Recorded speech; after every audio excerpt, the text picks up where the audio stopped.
Welcome back, everybody! Thank you so much for joining me again. I'm Mr. S with the Chess with Mr. S School, and this is 10-Minute Chess with Mr. S. Today we're going to go through our first full game analysis, and I thought, what better way to kick off today than to review one of the games by one of the most popular chess players who ever lived. His name was Bobby Fischer. And today's 17-move game starts off with a gambit called the Evans Gambit. We'll be going over a Gambit series, so there's a lot more fun to come, a lot more exciting and attacking chess. Stay tuned. Alright, let's take a look at the game.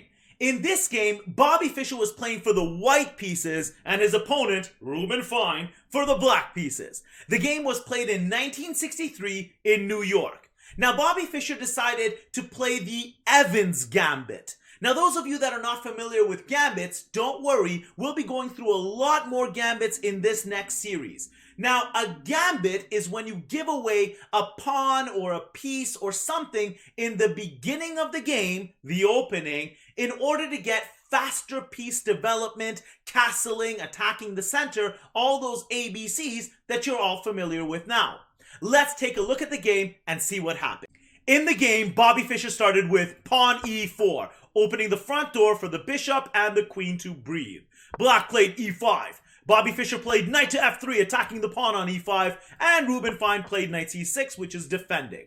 Bobby Fischer played bishop to c4 now, activating the bishop to attack the f7 square, developing his knight and bishop and getting ready to castle soon. This is called the Italian opening, one of the most popular ways you can develop your pieces for white. Black played bishop c5. And now, here white has many good moves to play. One such move is castle the king. Very good move.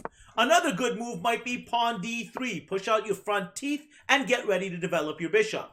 Another good move would be knight c3, just developing a piece. Or the main line here is c3, getting ready to play d4, which helps to attack those center squares. e4, d4, e5, d5. Very good.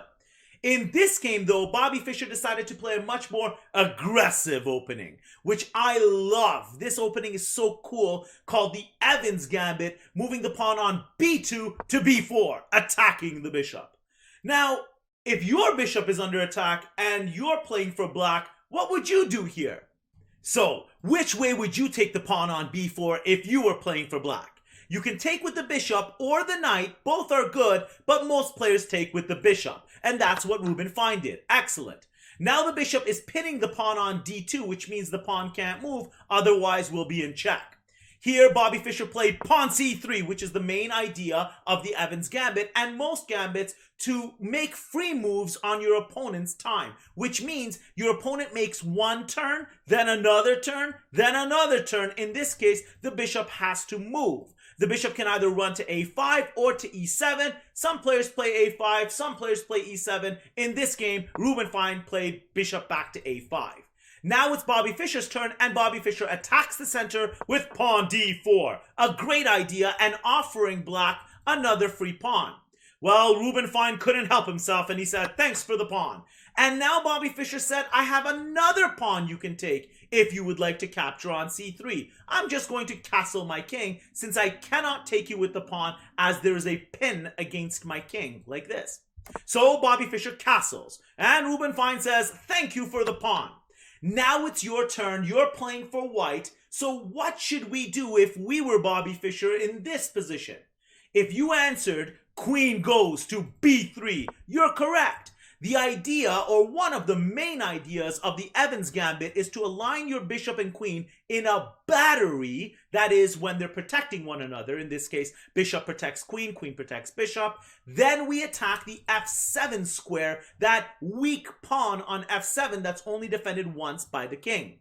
Now it's Reuben to play, and Reuben said, well, I can defend the pawn in so many different ways. What if I bring my knight to h6, for example? Not a great defense, since my bishop can just snipe your knight on h6, and once you take me back with your pawn, my bishop again can capture on f7, yum yum yum, and white is better.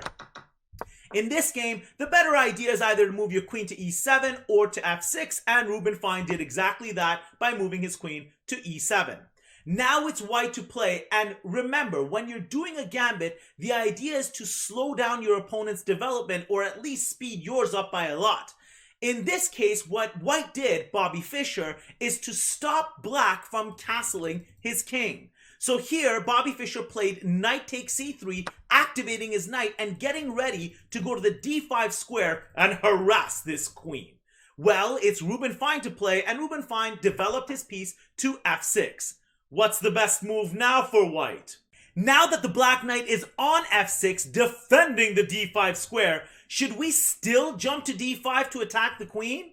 Yes, we should. Because when you're playing a gambit, the idea is to slow down your opponent's development, in this case, stopping the black king from castling. So here, if black decides to castle anyway, Merry Christmas to me. And so black won't do that, and in this case, Reuben Fine captured the d5 knight with the knight. Now it's your turn. Should we take back the knight with the bishop or the pawn? If you said bishop, it's a good guess. The bishop and the queen are still in a battery, that means they're connected and defending one another, and you're still eyeing down that f7 square. The only problem here is black will just castle the king, and after developing the bishop and the rook, black is okay. The king is safe, and you've given up a little bit of extra material for the gambit in the opening to get that faster attack, and nothing really happened with it. Although you have some better pieces and some of them can breathe and move around a little faster, it's not enough to make up for the pawns and material that you're down a little bit right now. So let's go back to this position. After the knight takes the knight, white to play, we should take back with the pawn. That way, this knight is under attack, and if black castles again, well, another Merry Christmas. So here, black of course cannot castle, and black decided to jump the knight to e5. Now, Reuben Fine said, no matter what, next turn I'm gonna castle, you're so annoying, Bobby Fischer. So Bobby Fischer doesn't want him to castle. What should we do? Capture the knight, of course. And knight takes knight. If Reuben Fine doesn't take back, we're winning by so much material. That means points and pieces. So black has no choice and captures. Now, we need to keep attacking our opponent's pieces to stop him from castling the king. What's the best move here? Have you found the best way to continue attacking your opponent's queen and stopping him from castling his king? You got it. King h1. That doesn't stop him from castling. That just confuses him and everybody else that's watching the game. So unless you're trying to use the power of confusion to make your opponent not castle, I don't suggest king h1. I'm just kidding. The best move here is bishop goes to b2, attacking the queen on e5. The queen has to run and the king still can't castle. So Reuben Fine said, you're driving me crazy, Bobby Fischer. Leave me alone. And he flew to the g5 square to defend the g7 pawn. Now it's Bobby Fischer to play. How can we make this queen move again by attacking it and deflecting it? That means make it move away from defending the g7 square. In this game, Bobby Fischer played h4, a super powerful hidden move, since we generally don't like to blow the roof over our king's head once we castle. But in this case, it's an excellent idea, because now we're attacking our opponent's queen. Our opponent has to capture or move again, so black captures, but much more importantly, can't defend g7. So Bobby Fischer took the bishop, captured g7, attacking the rook and creating lots of dark squared weaknesses. Now the black king is so exposed, that means open, that we can start to hunt him and attack him, and I think this should be over in just a few more moves. Can you find the best way for white to attack now? Now with his rook under attack on h8, black decided to move to a safe square, attack the bishop on g7, attack the pawn on g2, and attack the king below that. Now, normally, this is an excellent strategy and a great way to attack your opponent's castled king, using the open G file to go after him, or any other file in any future games you might play. In this case, however, it won't work out because the black king is in far worse shape. White has two available rooks that can slide over to e1, attacking and shooting a laser beam to the black king. So Bobby Fischer plays rook e1, attacking the black king and forcing him on the d8 square. Now before we do that, I know a lot of you are curious. Mr. S, can't the bishop just take the rook on e1? It's true, he can, but the rook on a1 will capture the rook on the bishop on e1 and attack the king again and force him back to d8 anyway. So black did not bother with that and instead just moved the king to d8. Now it's white to play.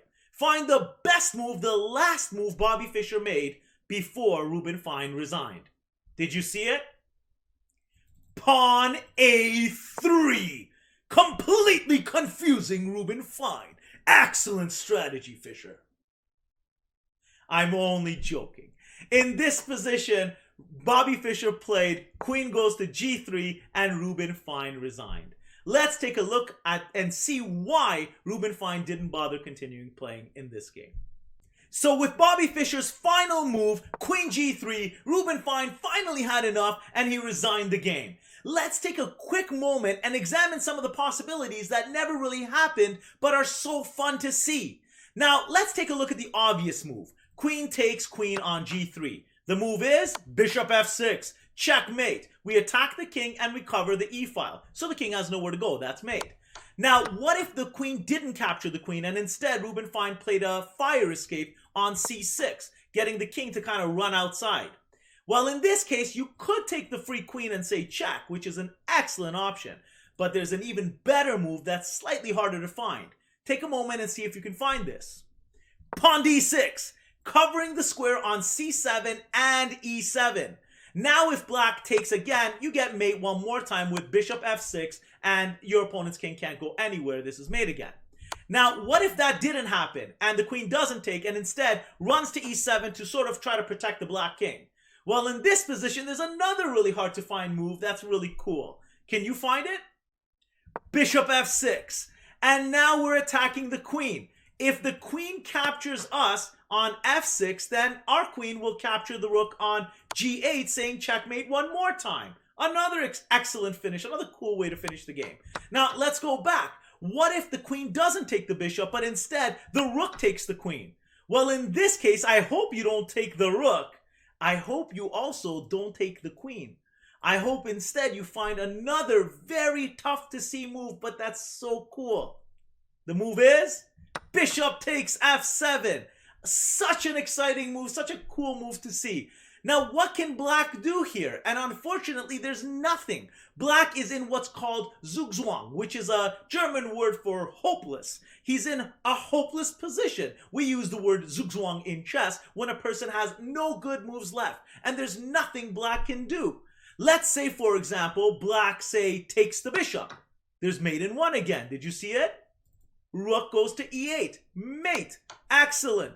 But what if he does another move, like rook goes to e3, blocking? Well, here you just capture until the final position where if the queen captures, then the rook will go down to e8 and say mate. And if he makes any other move, bishop move, pawn move, rook move, any other move at all, let's say he jumps the pawn to h5. Here, there's mate in one again. Did you find it? Bishop takes e7, checkmate once again, and the pawn is blocking off, the king is in check, and the bishop is blocking off the e8 square. What a fantastic finish, and I love taking a look at all of these different combinations.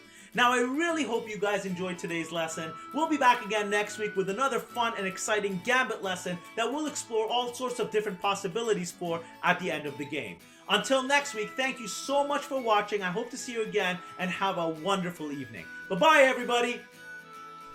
Hey, everyone. Thanks again for watching today's video. If you liked the video, please share with your friends and family. And please remember to hit that like and subscribe button as it really helps the channel. Until next time, please remember to practice and have fun.